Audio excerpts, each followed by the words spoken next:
তুমি কেন এত অসুস্থ সমাজের সাথে নিজেকে অসুস্থ করে ফেলেছ? তুমি কেন এত অসুস্থ হয়ে গিয়েছ? তুমি কখন শুধরাবা? তুমি কি জানো না তোমার মৃত্যুর ডাক কখন চলে আসবে? তোমার বন্ধু কত চলে গিয়েছে, কত মানুষের জানাজার নামাজ তুমি পড়েছ, কত জানাজার নামাজের মধ্যে তুমি অংশগ্রহণ করেছ।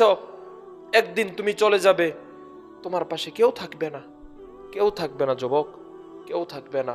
আল্লাহর কসম করে বলি, কাল কিয়ামতের ময়দান খুব কঠিন ময়দান।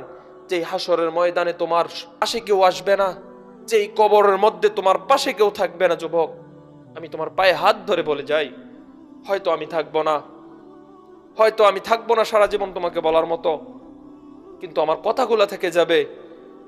তুমি নিজেকে একটু শুধরিয়ে নাও, একটু শুধরিয়ে নাও, নিজেকে একটু পরিবর্তন করে নাও।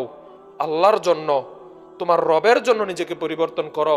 যে রব তোমাকে সকাল থেকে সন্ধ্যা পর্যন্ত গাইডলাইন দেয়, যে রব তোমার সকাল থেকে সন্ধ্যা পর্যন্ত তোমার অক্সিজেন নিঃশ্বাস নেওয়ার মতো শক্তি তোমাকে দিয়েছে, ওই রবের জন্য নিজেকে পরিবর্তন করে নাও যুবক, ওই রবের জন্য নিজেকে পরিবর্তন করে নাও।